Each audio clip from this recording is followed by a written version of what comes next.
For 20 years, Daniel thought he served God, until one file in Patterson showed what was never meant to leave those walls. Secret memos, enforced silence, forgotten victims.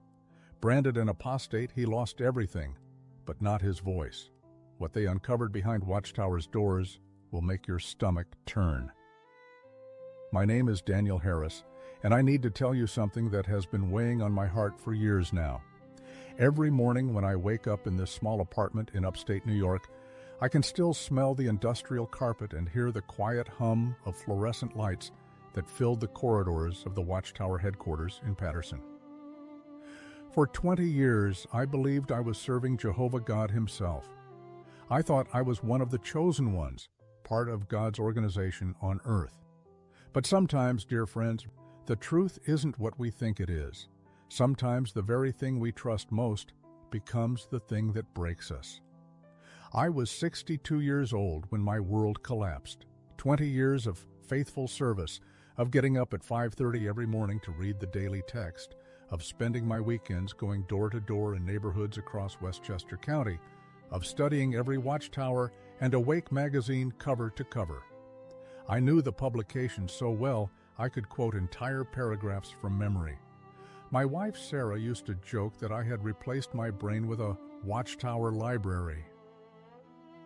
"Daniel," she would say while folding laundry on Sunday afternoons, "you know more about the organization's teachings than some of the circuit overseers." She said it with pride back then, the kind of pride a witness wife feels when her husband is recognized for his spiritual maturity. Our little house on Maple Street was exactly what you'd expect from a devoted witness family. No television in the living room. We believed it brought worldly influences into our home. Instead, we had a modest bookshelf filled with Watchtower publications dating back to the 1960s, all organized by year and kept in pristine condition. Sarah had sewn custom covers for our meeting bags, navy blue with small golden letters that read, "Harris Family, Theocratic Warriors." Every Tuesday and Thursday evening, every Sunday morning, we would gather those bags and drive the 12 minutes to our Kingdom Hall on Oak Ridge Road. The Kingdom Hall was a simple rectangular building with beige aluminum siding and narrow windows that never seemed to let in quite enough light. Inside, it smelled like industrial cleaner and the faint mustiness of old carpet. 48 wooden chairs arranged in precise rows faced a small platform where elders would deliver talks and conduct Bible studies. Everything was orderly. Everything had its place. Everything reflected the organization we believed God was using to bring truth to mankind. I served as a ministerial servant for 8 years before being appointed as an elder in 1998. Elder Daniel Harris. The title filled me with such purpose. During congregation meetings, I would sit in the second row of chairs reserved for elders, wearing my best navy suit and the red tie Sarah had bought me for my appointment. "A faithful man will abound with blessings," Elder Morrison had quoted from Proverbs when he announced my appointment. Brother Harris exemplifies the spiritual qualifications outlined in Timothy and Titus. My daily routine was built around service to Jehovah, up at 5:30 for personal Bible study and prayer, quick breakfast of oatmeal and coffee while Sarah prepared for her morning cleaning jobs. I worked as a maintenance supervisor at a small office complex, a job that allowed me to keep my priorities straight. Kingdom interests first, then secular work. Lunch break was always spent reading the latest Watchtower study article, making notes in the margins, preparing for the upcoming meeting.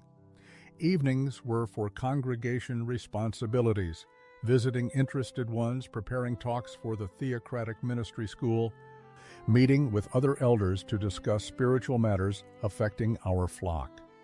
Weekends meant field service. Sarah and I would meet with our service group at 9 o'clock sharp, gathering in the Kingdom Hall parking lot with our book bags and the latest placement literature. "Good morning, brothers and sisters," our field service overseer would say. "Let's start with a prayer and then review our territory cards." We had worked the same neighborhoods for years, keeping detailed records of who was home, who showed interest, who had specifically asked not to be visited again. But it was the sense of purpose that kept me going, my dear friends. Every door we knocked on, every Bible study we conducted, every meeting we attended, it all had meaning because we believed we were part of something bigger than ourselves. We were Jehovah's Witnesses, His chosen people in these last days before Armageddon. The organization taught us that we were living in the final part of the last days, that any day now God would destroy the wicked world and establish His righteous kingdom on earth. Then, in the spring of 2018, everything changed. I received a phone call that would alter the course of my life forever. Brother Williams, the presiding overseer of our circuit, was on the line. "Daniel," he said, his voice carrying that tone of authority that all of us had learned to respect without question, "we have a special assignment for you. The governing body has approved your transfer to work in the correspondence department at the World Headquarters." My heart nearly stopped. World Headquarters, Patterson, New York, the earthly center of God's organization. "This is a tremendous privilege," Brother Williams continued. "Your years of faithful service have been noticed. You'll be handling correspondence from congregations around the world, helping to coordinate God's work on a global scale." Sarah cried when I told her. Happy tears, tears of pride, and overwhelming gratitude. We had been chosen for this sacred assignment. But as I stood in our kitchen that evening, looking out at the small garden where Sarah grew her tomatoes and marigolds, something felt different. There was an excitement, yes, but also a strange uneasiness I couldn't quite identify. Maybe it was just the magnitude of the change ahead, leaving the only congregation we had known for 15 years. Maybe it was the thought of working so close to the governing body. Those 8 men, we believed, received direct guidance from Jehovah himself. The transition to headquarters life wasn't what I had imagined during all those years of reading about Bethel service in our publications. Sarah and I moved into a small 2-bedroom apartment in nearby Warwick, about 15 minutes from the New World Headquarters complex. The building itself was impressive, modern glass and steel rising from the Hudson Valley landscape like something from a corporate campus. But inside those walls, I discovered a world that operated very differently from the loving brotherhood I had known in our local congregation. My supervisor was Brother Kenneth Hartwell, a man in his mid-50s who had been at headquarters for over 20 years. He was tall and thin, with wire-rimmed glasses and a way of speaking that made every sentence sound like an official pronouncement. "Brother Harris," he said on my first day, leading me through corridors that stretched longer than our entire Kingdom Hall, "correspondence work requires absolute discretion. What we handle here is confidential, organizational business. The friends in the field don't need to be burdened with administrative details." The correspondence department occupied most of the 3rd floor, a maze of cubicles where dozens of brothers processed thousands of letters that arrived weekly from congregations worldwide. Each cubicle had a desktop computer, a telephone, filing cabinets, and stacks of form letters ready to be customized and sent out. The walls were painted in that institutional beige color that somehow managed to be both cheerful and depressing at the same time. Fluorescent lights hummed overhead, casting everything in a cold, even glow that made the long winter days feel even longer. My assigned desk was in the southeast corner, next to a window that looked out over the parking lot where hundreds of Bethel workers' cars sat in neat rows. Brother Hartwell explained my duties with the efficiency of someone who had given this orientation many times before. "You'll be handling Level 2 correspondence," he said, sliding a thick manual across my desk. "These are letters that require more than our standard responses, but don't need to go to the service department or legal department. Questions about disfellowshipping procedures, requests for guidance on handling judicial matters, reports of unusual situations in the field." The manual was over 300 pages long, filled with form responses for every conceivable situation a congregation might encounter. Lost publishers who wanted to return after years of inactivity, elders requesting guidance on handling mentally ill members, families asking for help with rebellious teenagers who refused to attend meetings. Everything was categorized, systematized, reduced to procedural responses that could be customized with a few personal details and sent out under the signature of the service department. Remember, Brother Hartwell emphasized, his voice dropping to that serious tone we all recognized from years of organizational training, these letters often contain sensitive information about Jehovah's people. What we read here stays here. Confidentiality isn't just a policy, it's a spiritual responsibility.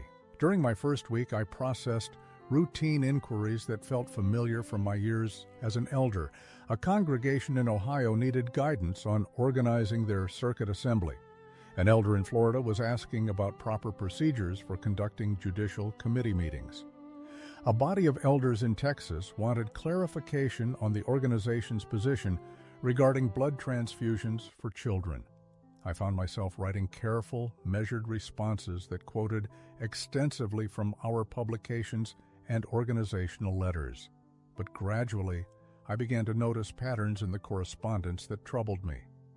Letters from congregation secretaries reporting the same elder being accused of inappropriate behavior with multiple families, but each letter was answered individually as if it were an isolated incident.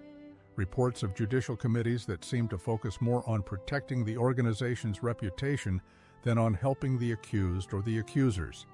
Instructions to elders about handling sensitive matters that consistently emphasized confidentiality and internal resolution rather than involving outside authorities. Brother Hartwell noticed my slower pace after the first month. "You're thinking too much, Daniel," he said during one of our weekly check-ins. "This isn't local elder work where you know everyone involved personally. Here we process information and provide guidance based on organizational policy.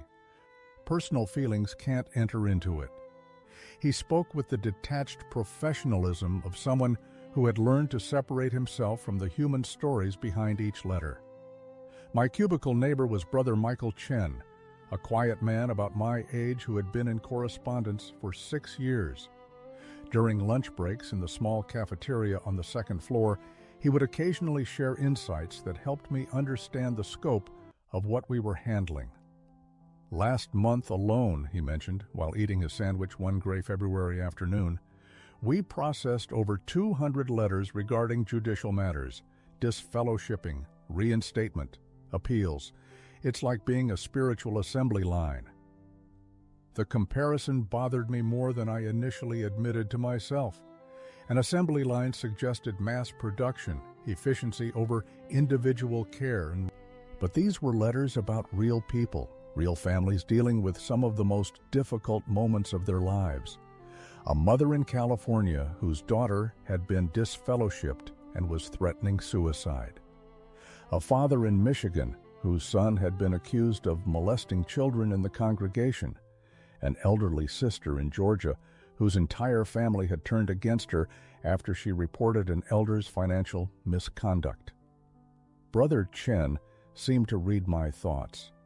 "You get used to it," he said, not unkindly.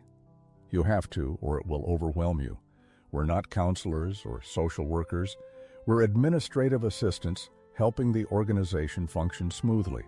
The governing body and the service department make the real decisions. We just communicate them." That evening, I sat in our small living room while Sarah prepared dinner, trying to process what I was learning about the organization's inner workings. Our apartment was decorated with the same kinds of items that filled most witness homes: framed prints of biblical scenes, a wooden sign that read, "As for me and my household, we will serve Jehovah," a bookshelf lined with bound volumes of the Watchtower going back to the 1980s. Everything looked the same as it had in our old house, but something fundamental had shifted in my perception. "How was your day?" Sarah asked, as she did every evening when I came home. She worked part-time cleaning houses for several families in the area, good people who paid her well and didn't mind that she occasionally talked about her beliefs when they showed interest. Sarah had always been more naturally social than me, more comfortable with the door-to-door ministry, more at ease in large groups at circuit assemblies and district conventions.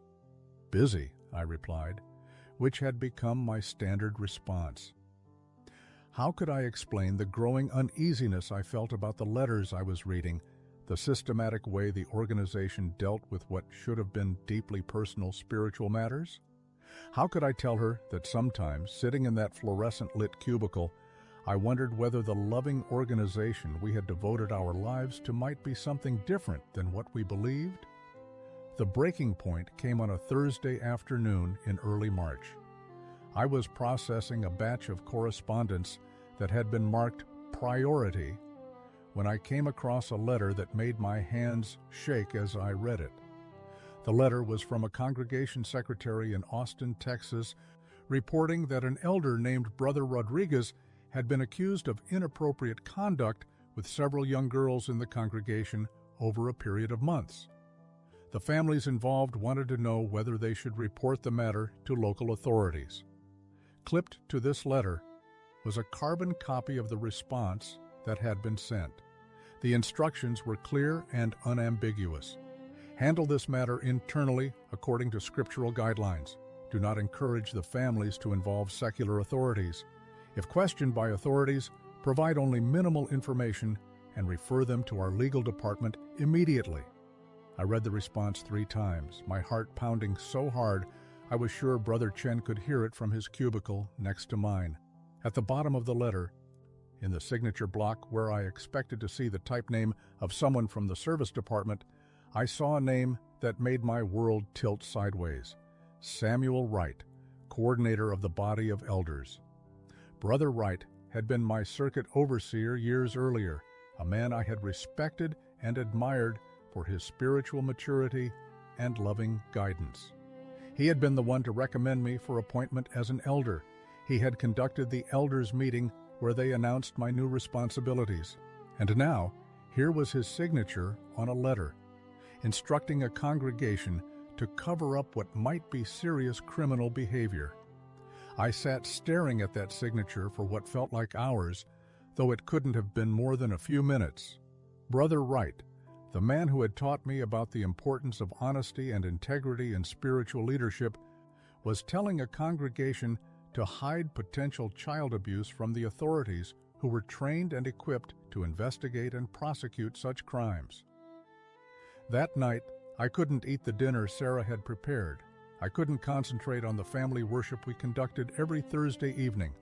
I couldn't even pray with any sense of connection to Jehovah. For the first time in my adult life, I began to wonder whether the organization I had trusted completely might be capable of making decisions that prioritized its own interests over the welfare of innocent children. The weeks following my discovery of Brother Wright's letter felt like living in 2 different worlds simultaneously. During the day, I sat in my beige cubicle processing correspondence with the same mechanical efficiency Brother Hartwell expected from all of us. But underneath that surface normalcy, my mind was churning with questions I had never allowed myself to ask during 20 years of faithful service. I began paying closer attention to the letters that crossed my desk, looking for patterns I had previously dismissed as isolated incidents. What I discovered made my stomach turn.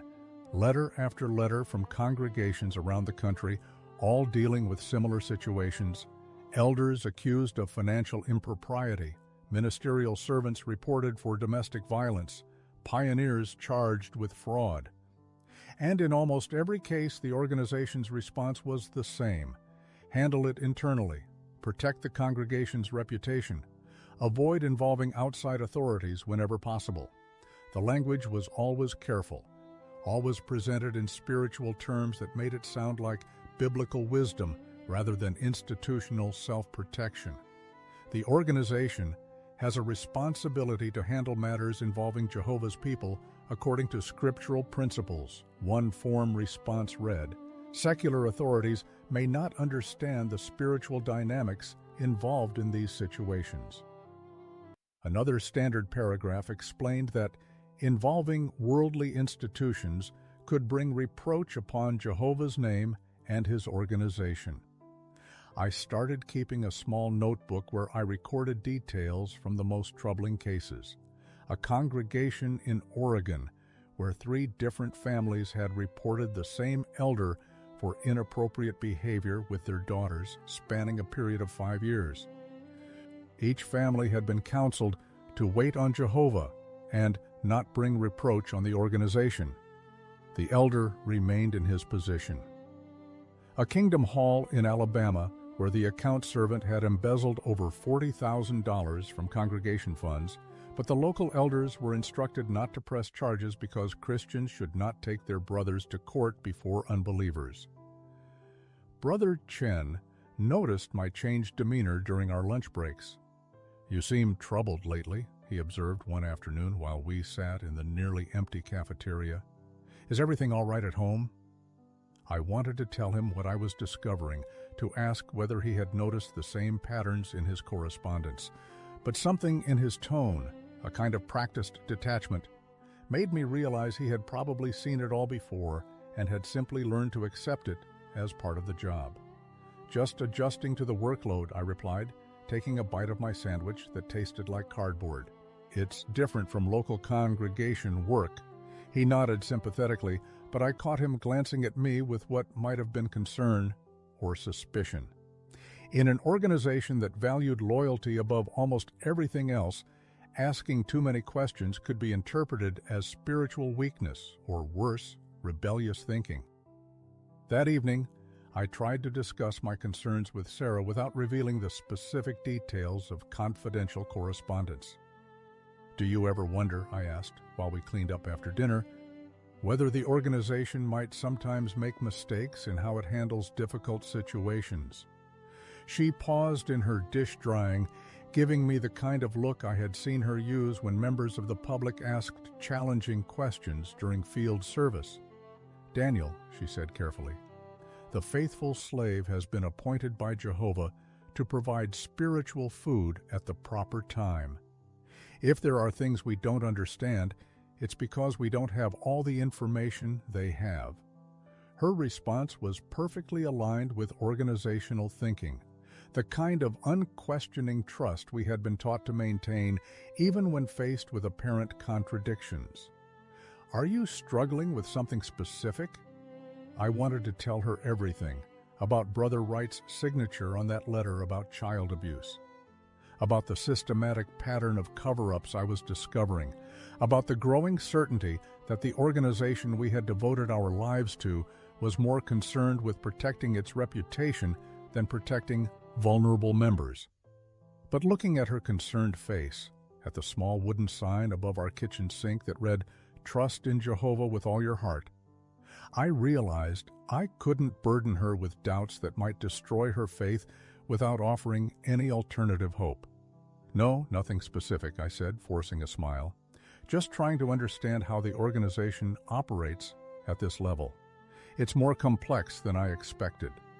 She seemed satisfied with that explanation, but I noticed her watching me more carefully over the following days, asking more detailed questions about my work, paying closer attention to my mood when I came home each evening.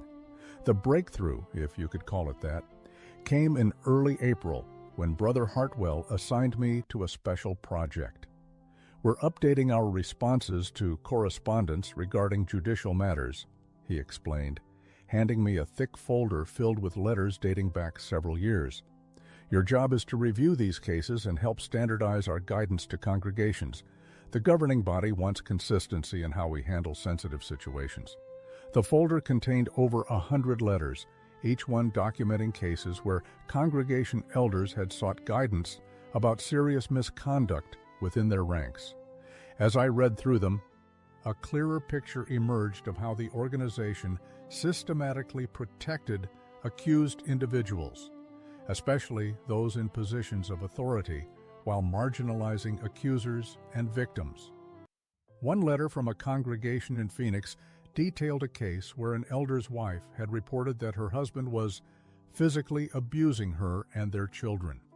The congregation's initial response had been to arrange marriage counseling and encourage the wife to be more submissive, following the organization's teachings about headship. When the abuse escalated and the wife sought help from a local women's shelter, she was disfellowshipped for causing division in the congregation and failing to respect theocratic order. Another letter from a Kingdom Hall in Denver described a situation where a ministerial servant had been accused of sexually abusing his stepdaughter over a period of 2 years. The girl's mother had wanted to report the crime to police, but the local elders convinced her that doing so would bring reproach on Jehovah's name. Instead, they conducted an internal investigation that concluded there wasn't sufficient evidence to take action because the organization required 2 witnesses to any wrongdoing, and the abuse had occurred in private. The most disturbing case came from a congregation in rural Georgia, where a circuit overseer had been accused of molesting several children during his visits to different kingdom halls in the circuit. Parents from 3 different congregations had reported incidents, but because each family had been told their case was confidential and they shouldn't discuss it with others, no one realized there was a pattern until months later.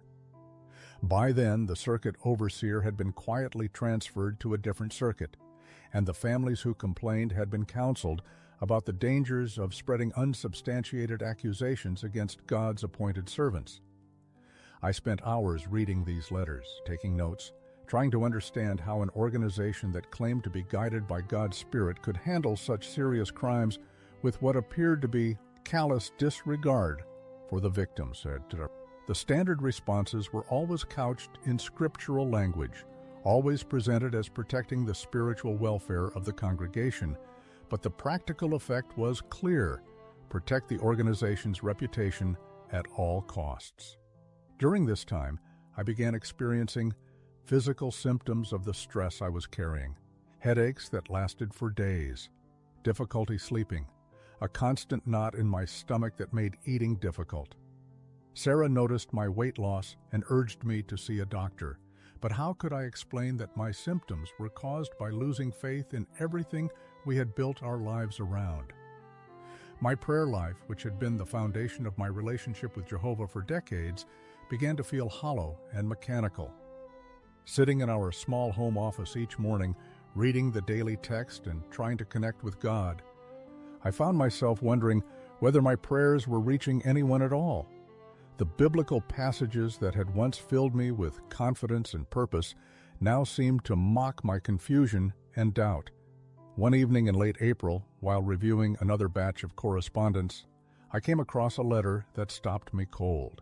It was from a congregation secretary in Sacramento, reporting that a local elder named Brother Martinez had been accused of embezzling funds from the congregation's account to pay for gambling debts. The family that discovered the theft wanted to know whether they should report it to police and seek restitution through the courts. The response, signed by Brother Hartwell himself, was swift and unambiguous. Christian brothers do not take their disputes before unbelieving courts. This matter should be handled internally through loving counsel and prayer. If Brother Martinez shows genuine repentance, the congregation should extend forgiveness and work with him to resolve any financial obligations privately. What made this letter particularly shocking was a handwritten note in the margin, apparently added by someone in the service department before it was filed. Monitor this situation. If secular authorities become involved, refer immediately to legal department. Priority: minimize publicity. I stared at that handwritten note for a long time, understanding finally that what I was seeing wasn't a series of isolated mistakes or well-intentioned efforts to handle matters scripturally.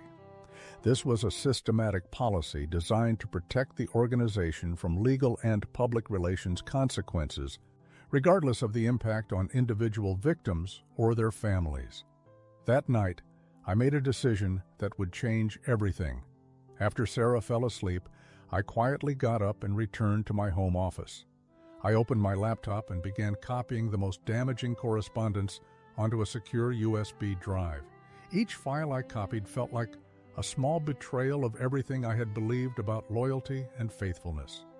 But I also felt, for the first time in months, that I was doing something that might actually help the victims whose stories I had been reading. The work took several hours, and I was careful to select only the most clearly documented cases where the organization's response seemed to prioritize institutional protection over individual welfare. By dawn, I had copied over 50 letters and their responses, creating a detailed record of how the Watchtower organization handled serious crimes and misconduct within its ranks. As I watched the sunrise through our bedroom window, listening to Sarah's peaceful breathing beside me, I realized I had crossed a line from which there might be no return. I was no longer just questioning the organization's policies. I was actively gathering evidence that could expose those policies to outside scrutiny. In the vocabulary of Watchtower thinking, I was becoming an apostate, someone who turns against God's chosen organization. But sitting there in the early morning light, holding a USB drive that contained documentation of systematic cover-ups and institutional manipulation, I felt more connected to genuine spiritual principles than I had in months.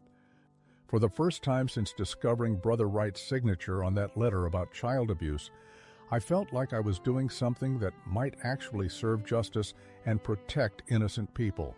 The question now was what to do with the information I had gathered, and whether I was prepared to accept the consequences of whatever decision I made next. The moment of truth came on a Tuesday morning in early May, exactly 7 months after I had started working in the correspondence department. I arrived at headquarters that day knowing it would likely be my last, carrying the USB drive in my jacket pocket like a secret that was burning through the fabric. Brother Hartwell was waiting at my cubicle when I got to work, along with 2 men I didn't recognize. They wore the kind of serious expressions that immediately told me my careful copying of files hadn't gone unnoticed. "Daniel," Brother Hartwell said, his voice carrying a tone I had never heard from him before, "we need to talk." They escorted me to a conference room on the 4th floor that I had never seen before. It was windowless, furnished only with a rectangular table and 6 chairs. The walls were bare except for a single-framed photograph of the governing body members sitting together in what looked like a formal portrait. The fluorescent lighting was harsher here, casting sharp shadows that made everyone's face look angular and severe. "Sit down, please," said one of the men I didn't recognize. He was tall and thin, probably in his early 50s, with graying hair and the kind of penetrating stare that seemed to look right through you. "I'm Brother Richardson from the service department. This is Brother Davis from our legal department." The other man nodded but didn't speak, simply opening a manila folder and placing it on the table between us. Brother Richardson sat across from me, his hands folded on the table in a way that reminded me of judicial committee meetings I had participated in as an elder. "Daniel, we've become aware that you've been accessing confidential files beyond the scope of your assigned responsibilities. Can you explain why you would do such a thing?" My mouth felt dry, and I could hear my heart beating so loudly I was sure they could hear it too. This was the moment I had been dreading and anticipating for weeks. "I was reviewing correspondence to better understand organizational policies," I said, trying to keep my voice steady. "Brother Hartwell assigned me to a project involving judicial matters, and I wanted to be thorough in my research." Brother Davis opened the manila folder and pulled out several printed pages. "These are computer logs showing that you accessed and copied files related to cases you weren't assigned to review. Cases involving child abuse, financial misconduct, domestic violence." He slid the pages across the table toward me. "This goes far beyond the scope of any legitimate research project." Looking at those computer logs, seeing the detailed record of every file I had accessed, every document I had copied, I realized how naive I had been to think my activities wouldn't be monitored. Of course, they tracked everything. An organization that required such detailed reporting from its members worldwide would certainly monitor the behavior of its own headquarters staff. "Where are the copied files, Daniel?" Brother Richardson's voice was quiet but insistent. "We know you didn't just view these documents. You downloaded them to an external device." I could feel the USB drive in my jacket pocket like a piece of hot metal against my chest. Everything I had discovered about the organization's systematic cover-ups was contained on that small device. "I wanted to study the materials more carefully at home," I said, which was technically true even though it completely omitted my real intentions. I was trying to understand how the organization handles difficult situations so I could better serve in my assignment here. Brother Davis leaned forward, his expression hardening. "Daniel, let me be very clear about something. The confidential correspondence you've been accessing contains sensitive information about Jehovah's people. Mishandling that information, sharing it with unauthorized persons, or using it for purposes other than official organizational business would constitute a serious breach of trust. It could also have legal implications." The threat was subtle but unmistakable. They weren't just talking about organizational discipline. They were talking about potential criminal charges. I thought about Sarah, about our small apartment, about the life we had built around serving the organization. If they pressed charges against me, everything would be destroyed. "I understand the sensitivity of the materials," I replied, trying to project a calm I didn't feel. "I haven't shared any information with anyone outside the organization. I was simply trying to educate myself about policies and procedures." Brother Richardson and Brother Davis exchanged glances, one of those silent communications that happen between people who have worked together for a long time. "Daniel," Brother Richardson said finally, "we're going to need you to return any materials you've taken from this office, all of them, and we're going to need your assurance that you understand the serious nature of your responsibilities here." This was it. The moment when I had to choose between the safety of continued compliance and the risk of doing what I believed was right. I thought about all the letters I had read, all the victims whose stories had been buried under layers of organizational policy and spiritual language. But I thought about the children who had been ousted while their congregations were instructed to handle matters internally. I thought about the families who had been disfellowshipped for seeking justice through secular courts. "I need to use the restroom," I said, standing up from the table. It was a desperate move, but I needed a moment to think, to decide whether I was really prepared to cross the line into open defiance of the organization I had served my entire adult life. Brother Davis started to object, but Brother Richardson held up a hand. "Of course, Brother Hartwell will escort you." As we walked down the hallway, I could feel the USB drive in my pocket, could feel the weight of the decision I was about to make. In the restroom, I locked myself in a stall and pulled out my phone. My hands were shaking as I typed a quick text message to a number I had memorized but never used. A reporter named Jennifer Walsh, who had written articles about religious organizations and their handling of abuse cases. "Have documented evidence of systematic cover-ups. Can meet today if interested." I hit send before I could change my mind. Her response came back within minutes. "Yes. Coffee shop on Main Street in Warwick, 2 p.m. Come alone." When I returned to the conference room, Brother Richardson was reviewing some papers while Brother Davis spoke quietly on his phone. They looked up as I sat down, and I could see in their expressions that they had made some kind of decision while I was gone. "Daniel," Brother Richardson said, "we've discussed your situation with the appropriate departments. Here's what's going to happen. You're going to return all confidential materials you've taken from this office. You're going to sign a confidentiality agreement acknowledging your responsibility to protect organizational information. And you're going to accept a transfer to a different assignment where you'll no longer have access to sensitive correspondence.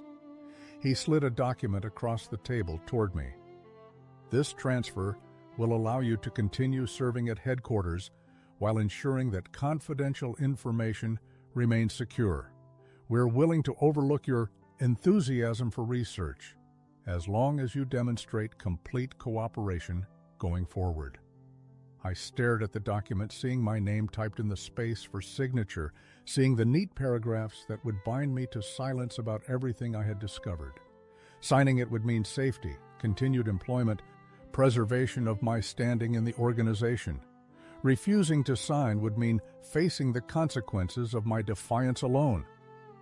"I need time to think about this," I said. Brother Davis's expression darkened. "Time to think about what exactly? You violated confidentiality protocols and accessed materials without authorization. We're offering you a way to resolve this matter quietly, without damaging your reputation or your family's standing in the organization. What is there to think about?" I looked around the windowless room, at the photograph of the governing body on the wall, at the two men whose job it was to protect the organization from people like me. "I need to pray about it," I said finally. "This is a serious decision, and I want to make sure I'm following Jehovah's guidance." The irony of using their own language against them wasn't lost on any of us.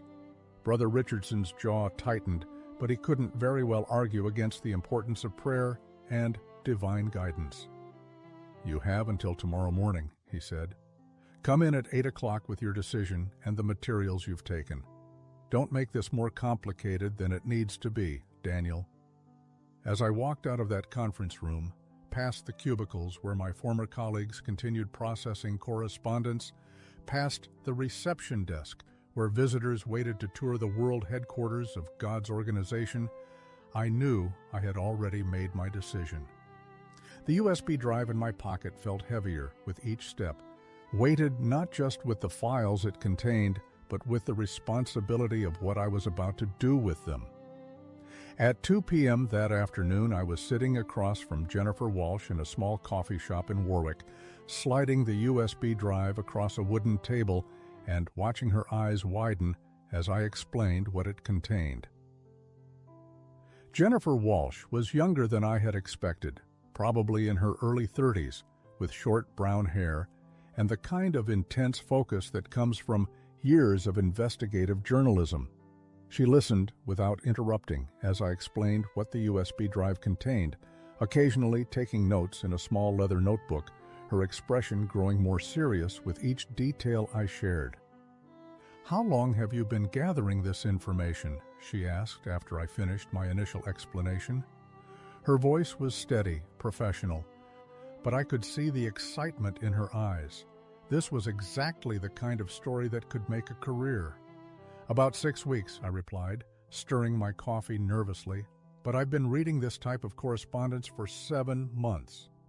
The files on that drive represent only the most clearly documented cases where the organization's response seemed designed to protect the institution rather than the victims."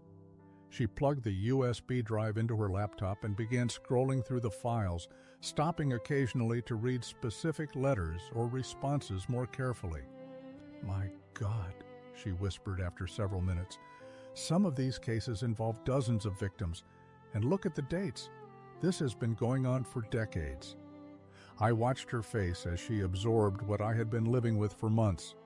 The systematic nature of the cover-ups, the carefully crafted language that prioritized organizational reputation over individual welfare, the pattern of transferring accused individuals to new locations rather than reporting them to authorities. "The most troubling part," I said, "is how organized it all is. This isn't a few bad individuals making poor decisions. This is institutional policy." She looked up from her laptop, studying my face with the kind of scrutiny I imagined she used when interviewing politicians or corporate executives trying to hide something. "Why are you doing this, Daniel? You're risking everything, your job, your standing in your religious community, possibly your marriage. What made you decide to come forward?" It was a question I had been asking myself for weeks. I kept thinking about the victims, I said finally. All those families who trusted their religious leaders to handle these situations properly, who were told that involving outside authorities would somehow displease God. They deserved better. They deserved justice. Jennifer spent the next 2 hours going through the files systematically, asking detailed questions about organizational structure, the hierarchy of authority, the process by which policies were developed and implemented. She was particularly interested in the correspondence involving high-ranking officials like Brother Wright, cases where circuit overseers and district overseers were either accused of misconduct or involved in covering up accusations against others. "This letter here," she said, pointing to a document on her screen, "shows a pattern of moving accused individuals from congregation to congregation without warning the new communities about previous allegations. That's exactly what the Catholic Church was doing during their abuse scandal.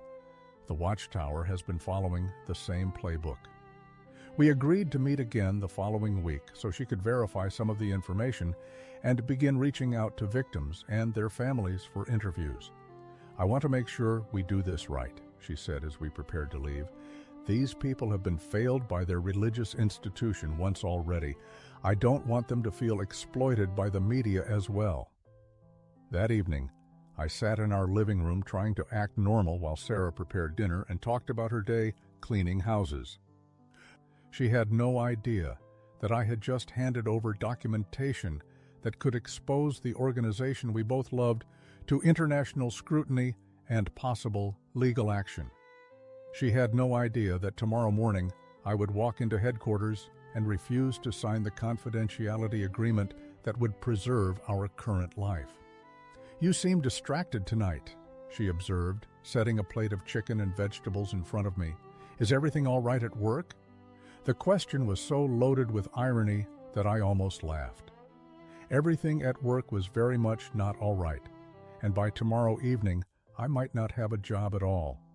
"Just a challenging project," I said, which was certainly true even if it omitted most of the relevant details. "I should know more about how it's going to work out tomorrow." That night, I lay awake listening to Sarah's peaceful breathing beside me, knowing it might be one of the last nights I would fall asleep, as a member in good standing of the organization that had shaped our entire adult lives. I thought about the congregation back home, about the friends who had looked up to me as an elder, about the Bible studies I had conducted, and the families I had counseled. All of that would be gone once word spread about what I had done. But I also thought about the letters I had read, the victims whose stories had been buried under layers of policy and procedure. A 9-year-old girl in Texas whose abuse had been covered up to protect the reputation of her grandfather, a respected elder. A teenage boy in Oregon whose complaints about his stepfather had been dismissed as family problems that should be handled through prayer and increased meeting attendance.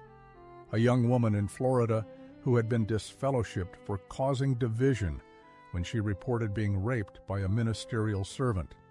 The next morning, I dressed carefully in my best suit, the navy one Sarah had bought me when I was first appointed as an elder years earlier. I wanted to look respectable when I walked into that conference room and told Brother Richardson and Brother Davis that I wouldn't be signing their agreement or returning their files. I arrived at headquarters 15 minutes early and sat in my car in the parking lot, watching other Bethel workers walking purposefully toward the entrance. These were good people mostly, individuals who genuinely believed they were serving God by working for His organization. Many of them had given up lucrative careers in the outside world to accept the modest stipend that Bethel workers received. They deserved to know the truth about the institution they were serving. Brother Richardson and Brother Davis were waiting in the same conference room, along with a third man I didn't recognize who was introduced as Brother Thompson from the personnel department. The atmosphere was more formal than the previous day, more official. They had prepared for the possibility that I might not cooperate. "Good morning, Daniel," Brother Richardson said as I took my seat across from them. "I trust you've had time to consider our discussion yesterday and make the right decision." He gestured toward the document that was still sitting on the table where I had left it unsigned. "I have considered it carefully," I replied, my voice sounding steadier than I felt. "And I've decided I can't sign that agreement." The silence that followed was thick with tension. Brother Davis leaned back in his chair, his expression shifting from expectation to anger.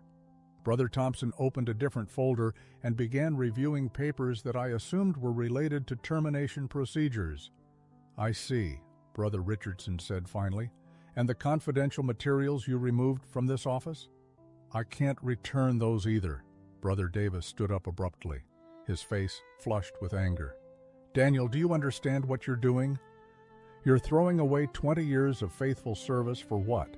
Some misguided notion that you know better than the organization how to handle sensitive matters?"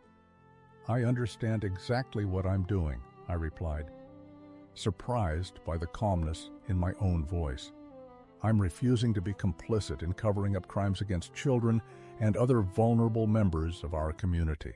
Brother Thompson cleared his throat and spoke for the first time. "Brother Harris, effective immediately, your employment at World Headquarters is terminated. You are also no longer recognized as one of Jehovah's Witnesses. We will be notifying your home congregation of your disfellowshipping for apostasy and conduct unbecoming a Christian." The words hit me like physical blows, even though I had been expecting them. Disfellowshipped, cut off from everyone I had known and loved for decades. Sarah would be counseled to limit her association with me. Friends from our congregation would cross the street to avoid having to acknowledge my existence. I would become a non-person in the only community I had ever really known. Furthermore, Brother Richardson added, "We will be referring this matter to law enforcement for investigation of theft of confidential documents and possible violations of federal privacy laws.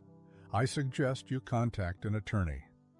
As I walked out of that building for the last time, past the reception desk where visitors waited to tour the World Headquarters, past the parking lot where I had sat so many mornings preparing for another day of processing correspondence, I felt a strange mixture of terror and relief, a terror at the unknown future that lay ahead, at the legal battles I might face, at the certainty of losing almost everything that had given my life structure and meaning. But also relief. For the first time in months, I wasn't carrying the burden of keeping silent about what I had discovered. I wasn't pretending that the organization's policies were acceptable simply because they came from people who claimed to speak for God. I had chosen truth over loyalty, justice over institutional preservation. When I got home that afternoon, Sarah was waiting in our living room with tears streaming down her face. The phone call from the congregation had already come. "Daniel," she said, her voice breaking, "what have you done to us?" I sat down beside her on the couch where we had studied together for so many years, where we had prepared for meetings and planned our field service activities. "I did what I believed was right," I said softly. "I tried to protect people who couldn't protect themselves." She turned away from me, staring out the window at the street where we had never really felt at home anyway.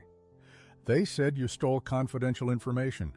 They said you're an apostate now, that I shouldn't even be talking to you." "Sarah," I said, reaching for her hand, but she pulled it away. "There are things happening in the organization that you don't know about. Terrible things. Children being hurt and the organization covering it up to protect its reputation. Stop," she said firmly. "I don't want to hear it. Whatever you think you discovered, there has to be an explanation. The faithful slave doesn't make mistakes like that. You've been deceived by Satan, and now you're trying to deceive me too." Looking at her face, seeing the absolute certainty that I was wrong and the organization was right, I realized that my decision had cost me more than just my job and my standing in the community. It had cost me my marriage to the woman I had loved for over 30 years. That night I slept in our guest room for the first time since we had been married. Through the thin walls, I could hear Sarah crying and praying, asking Jehovah to help her understand how to deal with an apostate husband. Outside our bedroom window, a car sat parked under a streetlight for hours longer than seemed normal, its occupants invisible in the darkness. 3 years have passed since that morning when I walked out of the Watchtower headquarters for the last time. As I sit here in my small studio apartment in Albany, New York, looking out at a street where no one knows my name or my history, I can say with certainty that choosing truth over comfort was the hardest and most important decision I ever made. The legal battles lasted 8 months. The organization's attorneys filed charges for theft of confidential documents and violations of privacy laws, just as Brother Richardson had promised. I spent our savings on legal fees and lived with the constant stress of potentially facing prison time for what I considered an act of conscience. In the end, the district attorney's office declined to prosecute, concluding that the public interest in exposing institutional cover-ups outweighed the technical violations of confidentiality agreements, but the personal costs were devastating. Sarah filed for divorce 6 weeks after my disfellowshipping was announced to our home congregation. She couldn't reconcile her loyalty to the organization with being married to someone they had declared an enemy of God. The last conversation we had was in a lawyer's office, dividing up 23 years of shared possessions while she refused to look directly at me. "I still love the man I married," she told her attorney while I sat 3 feet away. "But that man no longer exists. What's left is someone I don't recognize, someone who has been poisoned against the truth." She took our photo albums, our Kingdom Hall and District Convention memories, all the physical reminders of the life we had built together around serving Jehovah. I didn't fight her for any of it. How could I keep photographs of a life that had been built on beliefs I no longer shared? The hardest part wasn't losing my marriage or my job or my standing in the religious community that had defined my identity for decades. The hardest part was the silence. Friends I had known for years, families I had shepherded as an elder, people whose children I had baptized, all of them instructed to treat me as if I had ceased to exist. I would see former friends in the grocery store, and they would literally turn around and walk in the opposite direction to avoid acknowledging my presence. My brother Michael, who had been a witness for almost as long as I had, sent me a single letter after my disfellowshipping. "I don't understand why you chose to turn against Jehovah," he wrote. "But I hope someday you'll come to your senses and return to the truth. Until then, I can't have any contact with you. It's too painful." That was 3 years ago. I haven't heard from him since, but Jennifer Walsh's investigation changed everything. Her series of articles, published in the Washington Post over 6 consecutive days, documented decades of systematic cover-ups within the Watchtower organization. She interviewed 47 victims and their families, former elders who had been troubled by the policies they were required to enforce, and legal experts who explained how the organization's practices enabled predators while silencing victims. The documentation I had provided formed the backbone of her reporting, offering proof that the cover-ups weren't aberrations or mistakes by local congregations, but rather the predictable result of organizational policies designed to protect the institution's reputation above all else.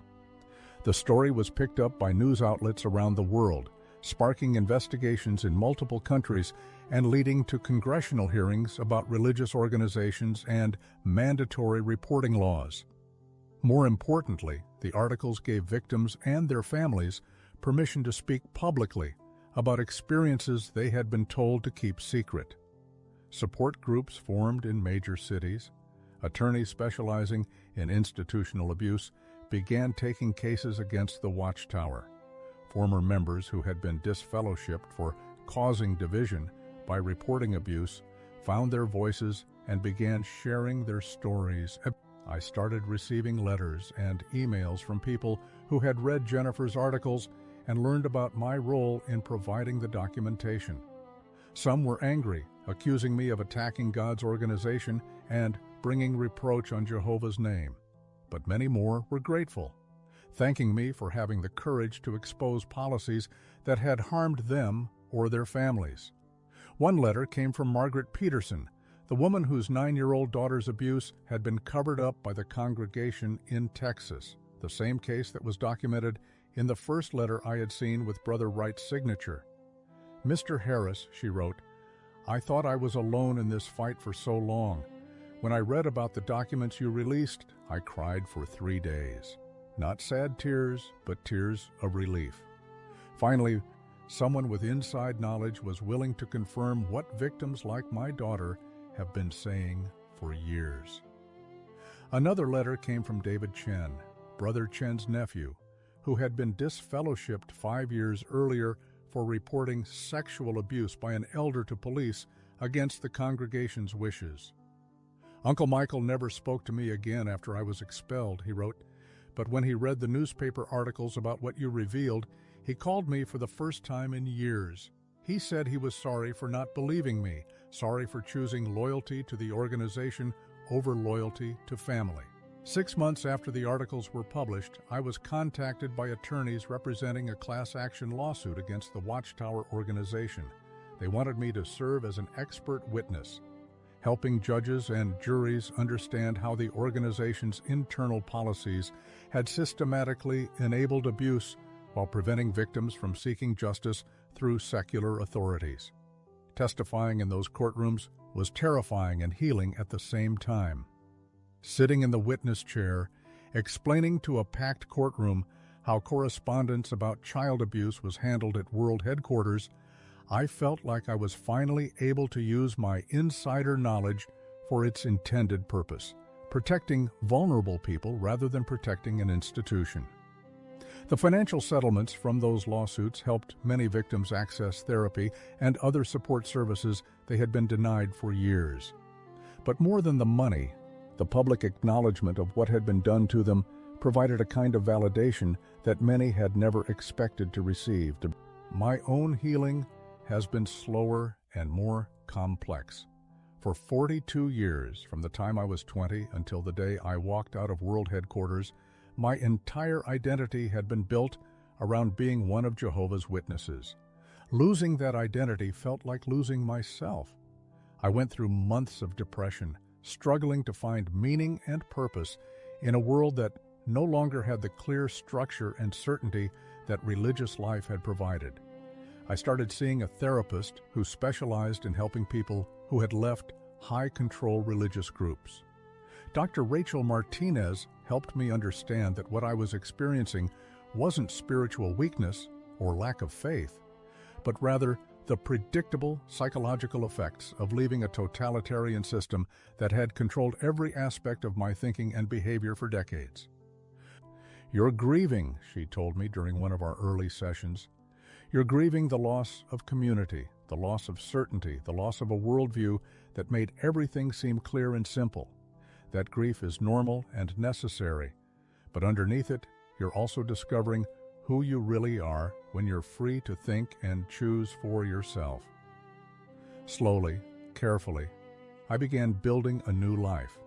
I found work as a technical writer for a small company that develops software for nonprofit organizations. The work isn't as meaningful as I once thought serving God was, but it pays the bills and gives me satisfaction without requiring me to suppress my conscience. I started attending a Unitarian Universalist congregation, drawn initially by their commitment to social justice and their welcome for people from all religious backgrounds. I'm not sure I believe in God anymore, at least not in the way I once did. But I've found a community of people who value questions over answers, who see doubt as a form of honesty rather than spiritual failure. Last month I received an email that moved me to tears. It was from a young woman named Rebecca, who had grown up as one of Jehovah's Witnesses, but left the organization after being sexually abused by her stepfather, an elder in their congregation. "Mr. Harris," she wrote, "I read about what you did, about the documents you released that helped expose the cover-ups. I wanted you to know that your courage gave me the strength to tell my own story publicly. I testified in court last week, and my stepfather was convicted and sentenced to 15 years in prison, but none of that would have happened if you hadn't been willing to risk everything to tell the truth." I keep that email printed out and taped to my refrigerator next to a photo of the small garden I've started on the fire escape outside my apartment window. Both remind me that new life can grow in unexpected places, that beauty and purpose can emerge from the most devastating losses. Some evenings, when the sun is setting and the traffic noise dies down, I still find myself thinking about Sarah, wondering whether she ever questions the organization's explanations for why her husband of 23 years suddenly became an enemy of God. I wonder whether she ever reads news articles about Watchtower settlements with abuse victims and recognizes the policies I tried to tell her about during our last weeks together. I hope someday she'll understand that I didn't leave because I stopped believing in love or justice or protecting the innocent. I left because I couldn't reconcile serving an organization that claimed to represent God while systematically protecting predators and silencing victims. I left because I realized that true faithfulness sometimes requires betraying the institutions that claim to speak for God. The surveillance car that used to park outside my apartment building disappeared about a year ago.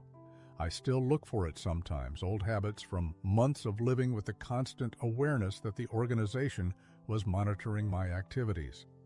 But these days, when I walk down the street or go grocery shopping, I'm just another anonymous face in the crowd, free to think my own thoughts and make my own choices without fear of judgment or retribution.